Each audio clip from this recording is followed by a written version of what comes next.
नमस्कार, प्रखर गूंज न्यूज डेस्क पर आप सभी का हार्दिक स्वागत है। मैं शाहना परवीन शान। जानते हैं क्या है खबर। देश में विधवा प्रथा निर्मूलन कानून के लिए जारी है जन जागरण अभियान। खास मुलाकात, प्रमोद झिंझाणे से प्रसून लतांत जी की बातचीत। विधवा प्रथा विरोधी अभियान पिछले 4 साल से देश में चलाया जा रहा है। इस अभियान के तहत अगर किसी महिला के पति की मौत हो जाती है तो जबरन उसका मंगल सूत्र नहीं उतारा जाता है, चूड़ियां नहीं तोड़ी जाती हैं, उन्हें पहले की ही तरह सामान्य जीवन जीने का मौका दिया जाता है। अब इस अभियान को महाराष्ट्र सरकार का भी समर्थन मिल गया है। पड़ोसी राज्य गोवा में भी सरकार विधवा प्रथा विरोधी कानून बनाने की दिशा में आगे बढ़ रही है। यह कानून पूरे देश में फैले, केंद्र और राज्य सरकारें इस बारे में कानून बनाने की दिशा में आगे बढ़ें, इसके लिए प्रयास जारी है। इन्हीं सवालों को लेकर दिल्ली में संयुक्त राष्ट्र संघ की तरफ से घोषित विश्व विधवा दिवस पर 23 जून को दिल्ली में राष्ट्रीय विमर्श कार्यक्रम आयोजित किया गया। इसमें महाराष्ट्र सहित हरियाणा, पंजाब, उत्तर प्रदेश, हिमाचल प्रदेश, उत्तराखंड, राजस्थान, बिहार, छत्तीसगढ़ और मध्य प्रदेश आदि राज्यों के समाज सेवक और चिंतक शामिल थे। इस मुद्दे पर दिल्ली पहुंचे प्रमोद झिंझाणे से अर्थ प्रकाश के लिए प्रसून लतांत ने विधवा प्रथा विरोधी आंदोलन के बारे में विस्तार से बातचीत की।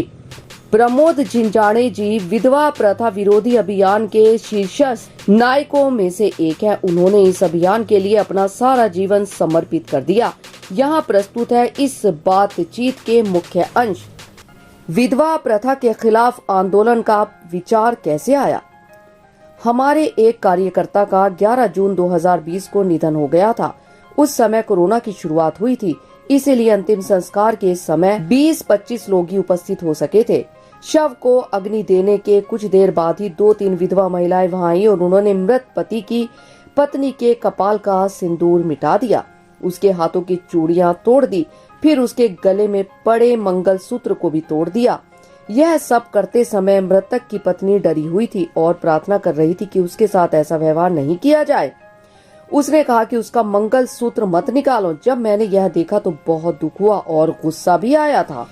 ऐसी परिस्थितियों में आपने क्या किया। मन में गुस्सा था, लेकिन मैं शांत बैठा रहा। मेरे मन में आया कि संविधान सब लोगों को समान अधिकार देता है, हर एक स्त्री पुरुष को जीने का अधिकार दिया हुआ है, फिर विधवाओं को इस अधिकार से क्यों वंचित किया जाए। ऐसी विधवा अनिष्ट क्रूर प्रथा संविधान का उल्लंघन करती है। तब मैंने मन ही मन निर्णय लिया कि मैं ताउम्र विधवा प्रथा को खत्म करने के लिए लगातार कोशिश करता रहूंगा। देश में कभी प्रथा बंद हुई थी, अब आप विधवा प्रथा खत्म करना चाहते हैं। मुझे उस समय सचमुच सती प्रथा बंद करने वाले डॉक्टर राजा राम मोहन राय की याद आई थी। उस दिन मुझे नींद नहीं आई। यह सब प्रसंग मैंने लिखकर रखा हुआ है।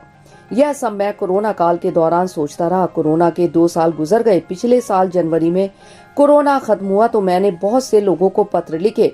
पत्र में बताया कि विधवा प्रथा खत्म करने के लिए कानून बनाने की जरूरत है। इसके लिए एक अभियान शुरू करना चाहिए। क्या इस मुद्दे पर लोगों ने आपसे कोई संपर्क किया। पत्र में मैंने यही लिखा था कि इच्छुक लोग संपर्क करें। यह पत्र सरपंच ग्रुप और एनजीओ ग्रुप पर बहुत वायरल भी हुआ। बहुत सी महिलाओं और पुरुषों ने संपर्क किया। फिर करीब 40 लोगों का व्हाट्सएप ग्रुप तैयार किया गया। इस ग्रुप का क्या नाम रखा गया। ग्रुप का नाम विधवा महिला सम्मान व संरक्षण अभियान रखा गया। इस तरह महाराष्ट्र से विधवा प्रथा विरोधी आंदोलन की शुरुआत की गई। इस आंदोलन की शुरुआत 29 मार्च 2022 को हुई। मुझे लगा कि मेरे मरने के बाद मेरी पत्नी पर विधवा प्रथा नहीं थोपी जानी चाहिए, इसलिए मैंने तहसीलदार के सामने स्टाम्प पेपर पर एक प्रतिज्ञा पत्र दिया। इसमें मैंने लिखा कि मेरे मरने के बाद मेरी पत्नी पर विधवा प्रथा नहीं थोपी जाए। विधवा प्रथा संविधान के अनुकूल नहीं है। क्या आपने अपना यह प्रतिज्ञा पत्र दूसरे लोगों के साथ भी शेयर किया था। हाँ, मैंने यह प्रतिज्ञा पत्र अलग अलग ग्रुपों में शेयर किया था। बहुत लोगों को ठीक भी लगा। फिर यह बात अखबारों के जरिए सामने आई। इलेक्ट्रॉनिक मीडिया ने भी इस बात का प्रचार किया। विधवा महिलाओं ने इस बात को पसंद किया और इस तरह से यह मामला आगे चल पड़ा। आपने इस मामले को लेकर कोई कार्यशाला भी आयोजित की है। नासिक में विधवा प्रथा निर्मूलन पर एक कार्यशाला हुई थी।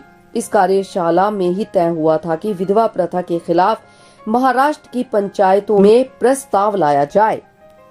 28,000 ग्राम पंचायतों के सरपंचों को पत्र भेजे गए। इसी के साथ कोल्हापुर के हैरवाड़ पंचायत के सरपंच सुरगोंडा पाटिल से मैंने संपर्क किया और विधवा प्रथा खत्म कराने के लिए उनसे बात की। फलस्वरूप 5 मई 2022 को हैरवाड़ पंचायत विधवा प्रथा के खिलाफ प्रस्ताव पारित करने वाली देश की पहली पंचायत बन गई। एनसीपी की सांसद सुप्रिया सूले का इस मामले से क्या मानना है?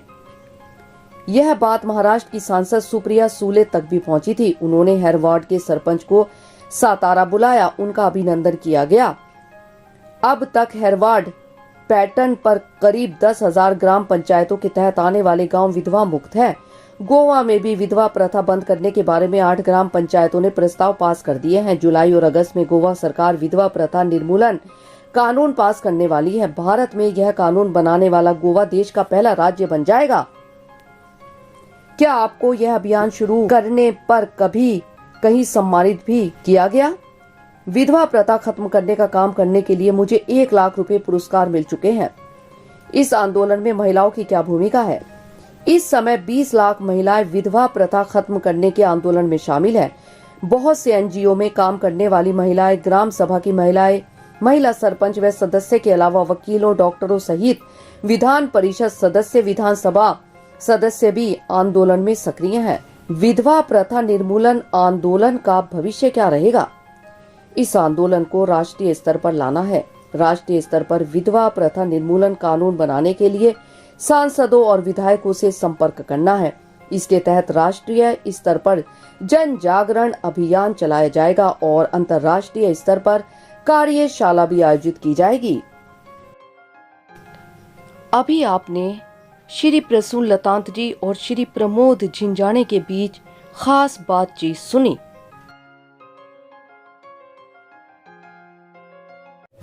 आज केवल इतना ही। और अधिक ताजा तरीन खबरों के लिए जुड़े रहे प्रखर गूंज न्यूज डेस्क के साथ।